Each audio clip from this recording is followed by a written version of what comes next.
UP की STF की team ने असद और गुलाम को तो मार दिया, लेकिन कई सवाल अब खड़े हो रहे हैं और मांग की जा रही है पूरे मामले की उच्च स्तरीय जांच करवाई जाए। लेकिन सवाल वही है, क्या असद और गुलाम को मुसलमान होने की सज़ा मिली है या वास्तव में ये लोग दोषी थे, गुनहगार थे। नमस्कार, मेरा नाम है नवीन कुमार नंदन और आप देख रहे हैं इंडिया इंटरनेशनल न्यूज। सोचिए किस तरीके से असद और गुलाम को मार करके ढेर कर दिया गया। पुलिस ने कहा हमने एनकाउंटर कर दिया है, और जो असद के पिताजी हैं अतीक अहमद, उनको लेकर के कभी पुलिस साबरमती जेल जाती, कभी इलाहाबाद लेकर के आती है। हालांकि अब राजनीति इस पर लगातार गर्म होती हुई दिखाई दे रही है। जब असद और गुलाम का एनकाउंटर किया गया, उसके बाद उत्तर प्रदेश के पूर्व मुख्यमंत्री अखिलेश यादव का ट्वीट आता है। मैं आपको बताऊंगा ट्वीट में अखिलेश यादव ने क्या कुछ कहा है। और आजकल सोशल मीडिया पर एक लिस्ट है जो बहुत तेजी से वायरल हो रही है। उस लिस्ट को देखा जा रहा है, उसमें कोई भी मुसलमान नहीं है, और अपोजिशन का कहना है कि अगर उसमें कोई मुसलमान होता तो उसे सजा दी जाती, उसका इनकाउंटर कर दिया जाता। लेकिन जो आरोपी हैं, दोषी नहीं आरोपी हैं, जिनके ऊपर कई गंभीर आरोप लगे हैं, कई मुकदमे दर्ज हैं, किसी के ऊपर तो 100 से ज़्यादा भी मुकदमे दर्ज हैं, लेकिन उनका इनकाउंटर नहीं हो रहा है। देखिए, पहले अखिलेश यादव का ट्वीट देख लीजिए। अखिलेश यादव ने ट्वीट किया है, झूठे इनकाउंटर करके भाजपा सरकार सच्चे मुद्दों से ध्यान भटकाना चाह रही है। भाजपाई न्यायालय में विश्वास नहीं करते हैं। आज के व हालिया इनकाउंटरों की भी गहन जांच पड़ताल हो और दोषियों को छोड़ा ना जाए। सही गलत के फैसले का अधिकार सत्ता का नहीं होता है, भाईचारा के खिलाफ भाजपा है। वहीं भारतीय जनता पार्टी का ट्वीट आता है, कोट करते हुए बीजेपी के ऑफिशियल हैंडल से लिखा जाता है, तुष्टीकरण की राजनीति में अंधे हो चुके अखिलेश यादव जी को अपराधियों के एनकाउंटर से बेहद पीड़ा हो रही है। वह उनके प्रति सहानुभूति दिखा रहे हैं, उन्हें पीड़ा भी क्यों ना हो। उन्होंने इन अपराधियों को बड़े लाड़ प्यार से जो पाला था, भाजपा सरकार में उनका खात्मा हो रहा है। अब आप देख लीजिए, ये आरोप और प्रत्यारोप का दौर चल रहा है। लेकिन आलोक चिक्कू नाम के एक ट्विटर यूजर हैं, इन्होंने ट्वीट किया है। ठीक है, बीजेपी फॉर यूपी यानी जो बीजेपी का ऑफिशियल ट्विटर का पेज है, उसे टैग किया है, अखिलेश यादव लिस्ट के इस नेताओं को भी पाले हैं, इनका नंबर कब आएगा। नाम सुनिए ध्यान से, कुलदीप सिंह सेंगर उन्नाव के रहने वाले हैं, इनके ऊपर 28 मुकदमे दर्ज हैं। दूसरे नंबर पर आते हैं ब्रजेश सिंह, सरनेम पर गौर कीजिएगा, इनके 106 मुकदमे दर्ज हैं, बनारस के रहने वाले हैं। धनंजय सिंह 46 मुकदमे, ये साहब जौनपुर के रहने वाले हैं। और इसके बाद नाम आता है राजा भैया, 31 मुकदमे, प्रतापगढ़ के रहने वाले हैं। डॉक्टर उदयभान सिंह 83 मुकदमे, भदोही के रहने वाले हैं। अशोक चंदेल 37 मुकदमे, हमीरपुर के रहने वाले हैं। विनीत सिंह 34 मुकदमे, चंदौसी। ब्रजभूषण सिंह 84 मुकदमे, गोंडा। चुलबुल सिंह 53 मुकदमे, बनारस।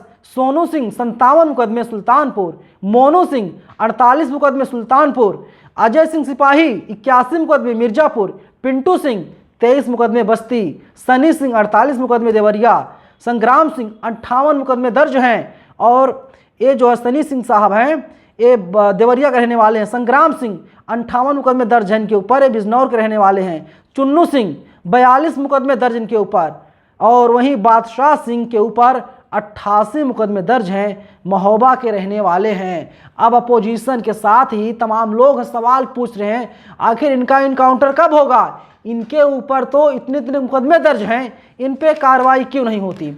वहीं अखिलेश यादव इस वक्त इंदौर में हैं और उन्होंने साफ कह दिया, देखिए चुनाव है और इसीलिए इनकाउंटर किया जा रहा है। जो कमज़ोर हैं, कमज़ोरों को दबाया जा रहा है। आप देखिए किस तरीके से कहा गया कि असद फरार हो गया, और पुलिस का बयान आया। पुलिस ने कहा कि असद जो कानपुर पहुंचा, कानपुर के बाद वो बस की सवारी करता है, वो डीएनडी आ जाता है, मतलब दिल्ली आ जाता है, और फिर दिल्ली से ऑटो की सवारी करता संगम बिहार पहुंच जाता है। संगम बिहार में तकरीबन वो अपने दोस्त गुलाम के साथ 15 दिन तक रहता है। गुलाम जो है शूटर बताया जाता है, कोई शूटर था, और उसका इनकाउंटर कर दिया गया, दोनों का, असद का और गुलाम का। तो ये लोग झांसी पहुंचते हैं और इन लोगों का इनकाउंटर कर दिया जाता है। राजनीति जो है लगातार गर्म होती दिखाई दे रही। लेकिन जो मैंने आपको नाम बताया, तो क्या इन लोगों का क्या इनकाउंटर होना चाहिए या नहीं होना चाहिए, आप लोग कमेंट बॉक्स में बताइएगा। संविधान के हिसाब से तो इनकाउंटर किसी का नहीं होना चाहिए था। अदालत है, कोर्ट है, जो अदालत का फैसला आएगा सर्वमान्य होगा।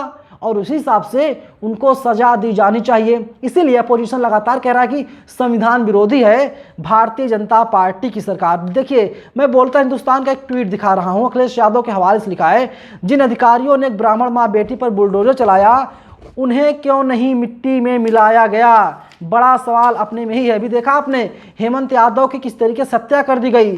छात्र नेता थे, चुनाव लड़ना चाह रहे थे, उनके जो हत्यारे हैं उन लोगों को मिट्टी में कब मिलाया जाएगा, अपने में बड़ा सवाल है।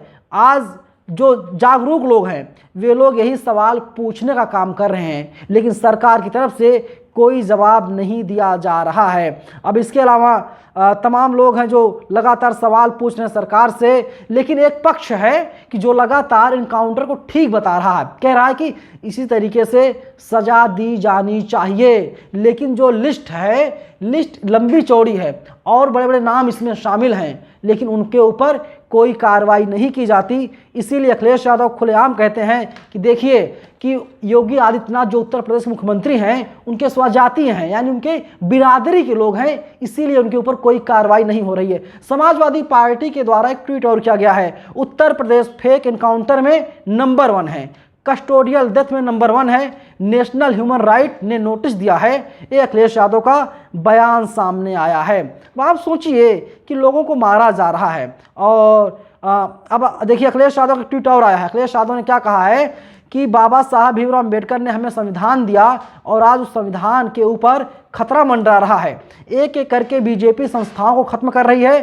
संविधान को खत्म करने के लिए सरकारें लगातार काम कर रही है। यानी मन में जो आए, जिसको चाहे सजा दे दो, जिसको चाहे जेल भेज दो, जो मन में आए कर दो, जिसका चाहे एनकाउंटर कर दो और पूरे मामले की जांच होती रहेगी। बताइए, अगर जांच में कोई व्यक्ति निर्दोष पाया जाता है, उत्तर प्रदेश में ऐसे तमाम एनकाउंटर हुए हैं जिसमें पहले उसको आरोपी बताया गया, दोषी नहीं आरोपी बताया गया, और इसके बाद उनका एनकाउंटर कर दिया गया, और जब जांच होती पता चलता साहब वे तो निर्दोष थे, पुलिस ने गलती से उन्हें मार दिया, गलती से उनका एनकाउंटर कर दिया। बताइए, किसी का बेटा, किसी का लाल, किसी का पिता चला जाएगा, क्या फिर दुनिया में आ पाएगा? नहीं आ पाएगा। कौन भरेगा? भरपाई कैसे होगी? बड़ा सवाल है, लेकिन इसका जवाब देने के लिए कोई तैयार नहीं है। आखिर मेरा वही सवाल है, ये जो लिस्ट वायरल हो रही है, अगर ये लिस्ट सही है, अगर इन नेताओं के ऊपर, इन लोगों के ऊपर, आरोपियों के ऊपर इतने केस दर्ज हैं, तो इनके ऊपर कार्रवाई कब होगी? ये लोग सलाखों के पीछे कब जाएंगे? मैं आपको उत्तर प्रदेश की पुलिस की वेबसाइट है, हमने वहाँ से कुछ डेटा निकाला है। मोस्ट वांटेड नाम इन लोगों का है और आज ही हमने डेटा निकाला है। मैं आपको नाम बताता हूँ। विनोद कुमार, ये बुलंदशहर के रहने वाले, 50,000 की नाम है। इसके अलावा संजीव नल मुजफ्फरनगर रहने वाले हैं। सुधीर उर्फ महकर सिंह सहारनपुर रहने वाले हैं, 50,000 का इनाम है। राम नरेश ठाकुर, इनके ऊपर आगरा के रहने वाले हैं, इनके ऊपर 50,000 की नाम है। इसके अलावा देखिए आप, तमाम ऐसे लोग हैं। मनीष सिंह बनारस के रहने वाले हैं, 50,000 का इनाम है। पिंटू उर्फ रुद्रेश उपाध्याय भदोही के रहने वाले हैं, इनके ऊपर भी 50,000 का इनाम रखा गया है। बाकायदा उत्तर प्रदेश पुलिस की वेबसाइट पर ये फोटो लगाई गई है, जानकारी उपलब्ध कराई गई है। इसके अलावा देखिए आप, बदन सिंह उर्फ बद्दो, ये मेरठ के रहने वाले हैं, 2,50,000 रुपये का इनाम इनके ऊपर है। लेकिन साहब, इनके ऊपर कार्रवाई कब होगी? बड़ा सवाल अपने में यही है। आदित्य राणा, 2.5 लाख रुपए की इनाम, बिजनौर, बताया जा रहा है कि इनका इनकाउंटर कर दिया गया है आदित्य राणा का। इसके अलावा देखिए आप, रामचरण उर्फ बौरा, ये बाराबंकी के रहने वाले हैं, 3 लाख रुपए का इनाम इनके ऊपर है। वहीं दिनेश कुमार सिंह, 1.5 लाख रुपए का इनाम है। ये साहब रायबरेली के रहने वाले हैं, और इन लोगों के ऊपर कार्रवाई कब होगी? बड़ा सवाल अपने में यही है। वहीं देखिए, क्राइम तक ने खबर छापी है, असद इनकाउंटर एक्सक्लूसिव, 9 गोलियों से मरे असद और गुलाम, मरने से पहले दी थी गालियां, FIR नंबर 0076 का सच क्या है? ऐसी खबरें चलाई जा रही हैं कि पुलिस का कहना है कि उन लोगों ने, जो असद और गुलाम थे, उनके हाथ में पिस्टल थी, उन लोगों ने फायरिंग कर दिया था, और जवाबी फायरिंग में जो है कि उत्तर प्रदेश की पुलिस ने उनका इनकाउंटर कर दिया और दोनों गिर करके इसके बाद बाइक से थे, गिर गए और इनकाउंटर में उनको मार दिया गया। यहाँ पर कार नहीं पलटी है, क्योंकि विकास दुबे की गाड़ी का जिक्र बहुत होता रहा है। यहाँ पर बाइक पलटी है और 2 लोगों की जानें चली गई, 2 लोगों को इनकाउंटर में मार दिया गया। लेकिन आप सोचिए किस तरीके से लगता है कि पुलिस ही गवाही देती है, पुलिस ही फैसला सुना देती है, पुलिस ही आरोपी बनाती है, पुलिस ही सब कुछ करती है। यानी लगता हमारे देश में अब अदालत का कोई काम धाम नहीं है। अदालत को तो बंद कर दिया जाना चाहिए, क्योंकि जब सब सारा काम पुलिस को ही करना है। आप लोगों को क्या लगता है? आप लोग हमें बताइएगा ज़रूर। धन्यवाद।